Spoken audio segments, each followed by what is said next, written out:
Okay guys, I did a video a while back on removing weight from our Turbo Regals for the guys that want to race. I replaced the front and rear bumper shocks with aluminum ones. When I removed these ones, I put them on the scales and they come in around 20 pounds. The aluminum ones that I installed, they barely budge the scales at all. So you're looking at an 18 to 19 pound weight savings with the aluminum ones. I'll get underneath the car here in a couple minutes to show you what they look like on the car. The aluminum ones are available from G Body Parts. Again, Google it, G Body Parts, and you can pick a set up from there. Removing the rear ones is fairly simple.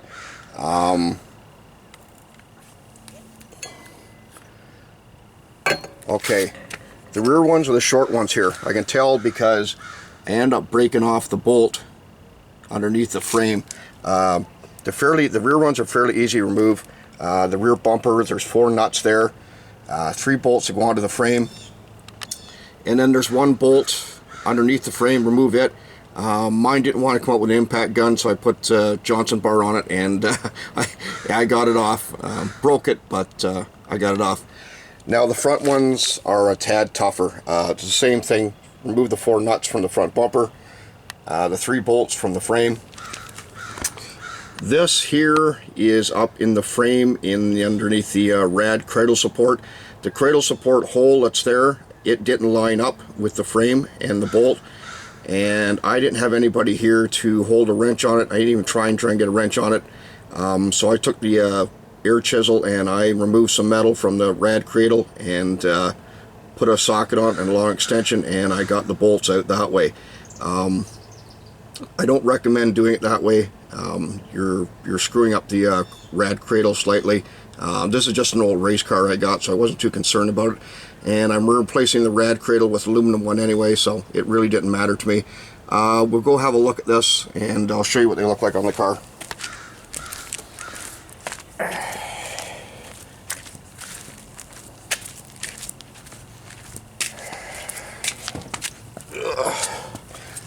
Bracket racing the car last Sunday.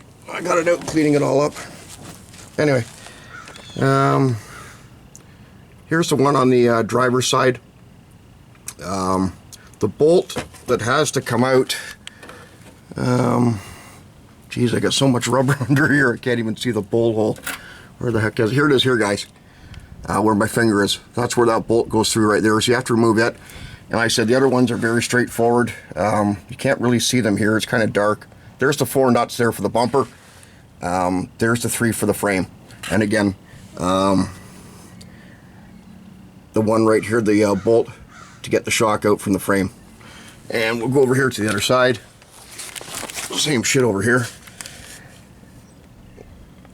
And that's about it. And then where the bolt comes out there. Now the front ones are the tough ones. Again, you'll need somebody here with you to do it.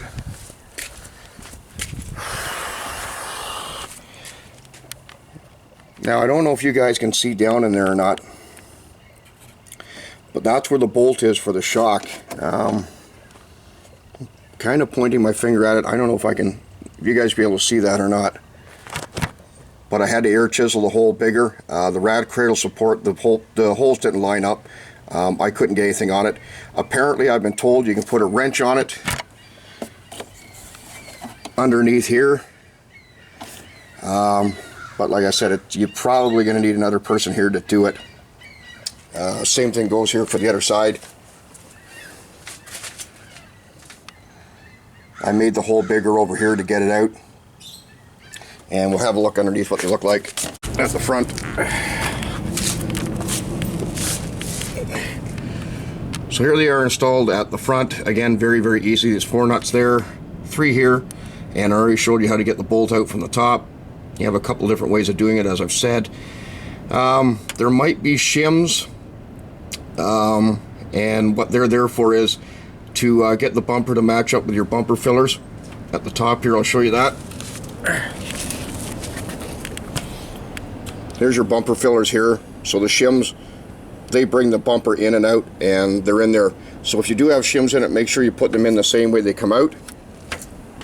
We'll go over here to the other side for the driver's side one.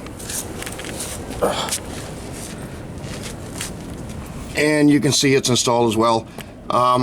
If you've got an Alky kit on it, you'll have to remove the Alky pump right here. It bolts onto the shock, and it has to come out as well. Anyway, guys, that's about it. And again, thank you for watching. If there's any videos you want to see, please let me know, and I'll do my best to do them for you. Have a good night, guys. Take care.